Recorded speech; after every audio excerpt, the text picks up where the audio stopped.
So there's a story that I think David may have told once here about a farmer, an impatient farmer who planted rice. And he kept coming back to the fields to see the seeds grow. But it was really slow, and he was getting more and more impatient and frustrated.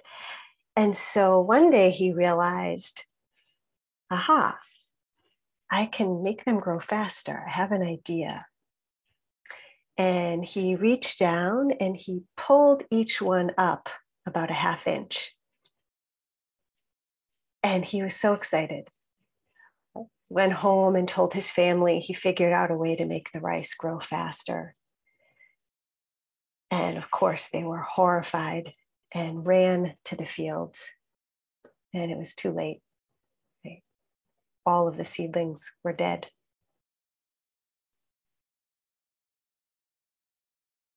And so I want to think about this with you today, the impact of impatience, the harm that it can cause to ourselves, to others, and to the earth. Right? We do this in our practice, we do this in our lives. We try to pull the plants up before they're ready. We try to make things go faster or grow faster. And it made me think about another metaphor sometimes used in our practice of forcing the petals of a flower open, right? And how we'll kill the flower when we do that. And same with our hearts, with our minds, with other beings. We so often don't trust or allow the pace of things, the pace of the rice growing, the flower blooming. I think about one example, right? My partner, when we argue, she often needs a lot of space and time alone to kind of cool down before being ready to engage. And I want to engage right away. I want to sort it out. I don't like being in conflict. I want to find a way to make it better. And when I push for that, it does harm potentially. It doesn't honor her pace. I'm not trusting her opening and closing as it needs to happen. And often we don't like the pace of other beings as they move through the world, as they make decisions, as they realize or don't realize things in their own time. And so we want to really get to know that feeling, right? When that man pulled those seedlings up, when we force things to happen out of impatience, there really can be a sort of violence that happens. And my sense is that this practice of cultivating patience really asks that we look at that and take responsibility for that energy and for the impact when we act out of it. And it asks us in a way to get clear on what's mine and what's not, right? What's here that I need to metabolize that's not someone else's fault, not the world's problem. And what is it that may be really difficult that I need to accept? In a way, they're sort of the same, right? And I know, for me, I don't know if it's true for you. When people have reacted to my pace of doing something or learning something with impatience, when they rush or become irritated with me, I actually get really scrambled inside. Everything gets very confused, and I disconnect from my own inner knowledge, my own awareness or process It's like it's gone. And I'm prone to doing things that I never would do otherwise because of that disconnection, which just sort of makes everything even worse and usually makes that person even more irritated with me. And Jay and Lori talked about this as well.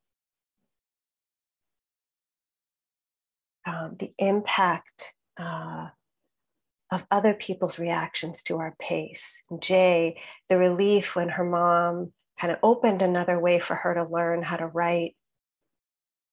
And Lori talking about the kind of internalized messages that get taken on in being a slow learner. We really can internalize messages about ourselves that something is wrong with us. Right? If we're not going at the pace that others or society expects, or on the cushion, right? Something's wrong with me if I'm not settled yet, if I'm not calm yet. And I've been thinking, as I reflected on this, a little bit of our practice of the Brahma Viharas for a year in 2022 together, and really feeling into how much compassion and equanimity are at the root of patience. So compassion, that willingness to orient to, acknowledge, connect to pain, to care about it, totally wholeheartedly, but without any agenda or needing to fix or change it. Because when that's happening, it's usually about our own distress. I can't bear seeing you in pain, or I can't bear the pain in the world, so I have to make something different happen. Versus I see it, I can connect to it and care. And equanimity, sort of holding that toward so much else, all that's arising. I am willing to be with what's here without getting pulled into preference or having it need to be some other way. And what a gift that is. What a gift, the compassion and equanimity of patience. It's such an antidote to impatience. Because when we're impatient, again, we really send that message, you're not okay as you are. You need to be different. And I just came out of a training in a therapy modality that I use. And in essence, it's a very compassionate, allowing, respectful approach. But nonetheless, just like with Vipassana meditation, right, which is all about being with, seeing things as they are, nonetheless, the energy of agenda and pushing and forcing those petals open or pulling the rice seedlings up was right there. And so people who were practicing being in the clinician role, right, they're trying to learn a model. And so they were like imposing it in a way that pushed a little bit and sent even subtly the message, this should move faster, or you should be going deeper, your system should be doing something different. And it doesn't land well. You know, I think it really hits for all of us back to those deepest wounds we have. Some way we got the message, directly or indirectly, that how we were, how we move through the world, how we express ourselves was wrong. And someone was irritated with it, or society didn't like it, and we had to be different. And we start losing that connection to what's here. And that capacity to listen into that and honor it and trust ourselves. And it was beautiful in this training, as we sort of, just like we do here, we help the clinicians, the people in those roles, soften back. Like, what if you don't have to do anything? And you could see the person in the client role, such relief, such relief. And then so much would happen. Everything changed. Everything moved in the way it needed to because there wasn't that judgment and pushing. So incredible positive impact of compassionate, equanimous patience. And I really want to, keep encouraging us to remember that this last week on patience, we are doing this partly because acting out of impatience can cause harm toward ourselves, toward others, and certainly to our earth, right? We don't wait for the earth to replenish itself or heal before we're trying to take more from it.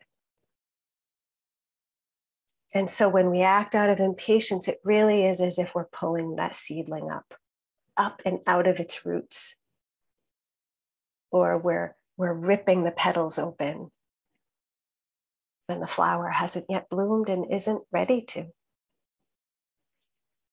So, as we practice, we can notice what's the message we want to send to ourselves, right?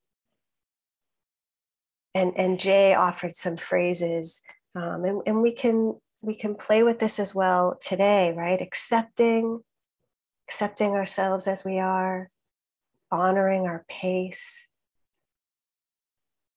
May we metabolize the impatient energy in us. May we know impatience. May we know patience also, and the roots of patience. So thank you for your attention, and we can play with this hopefully a little bit now together. And so right away, we can just notice the energy that's here as we turn to our bodies and just gently transition into more formal meditation practice. See what might be needed. Stretches, openings, movement.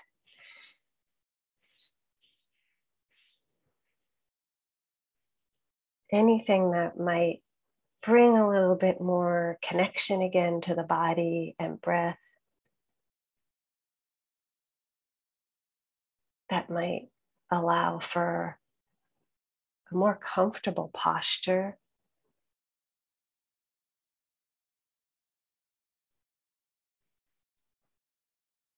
Anything that might invite you in, welcome you into the practice itself.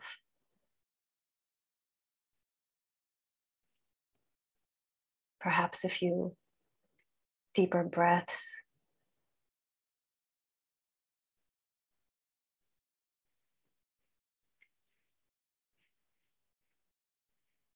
Or some swaying side to side to get a feel for the pelvis really rooted down and balanced, centered.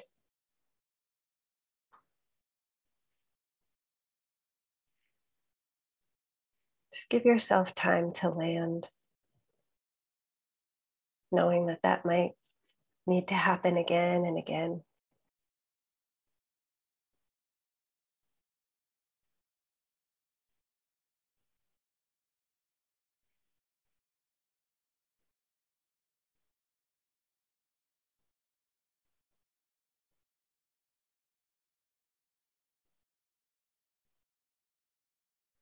You might allow the hands to rest, palms down or up.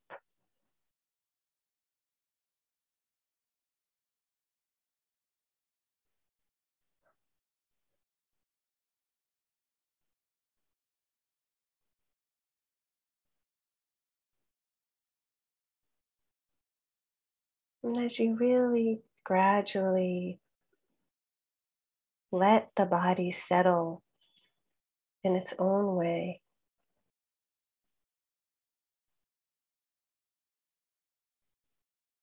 hold that space open to the mind and heart to settle in their own way. And to whatever extent they can.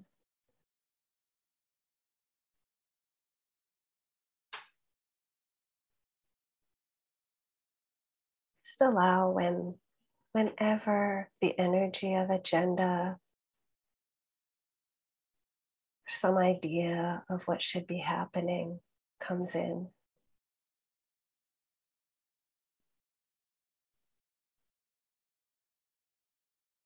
Just see if that can soften even a teeny bit.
May I honor my pace and the pace of others.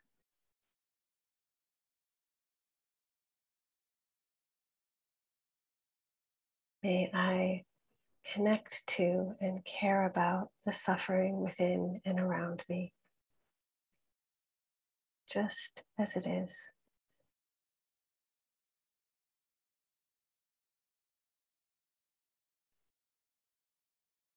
May I relate to all that is arising and passing as if it has a right to be here, as if it is worthy of being known.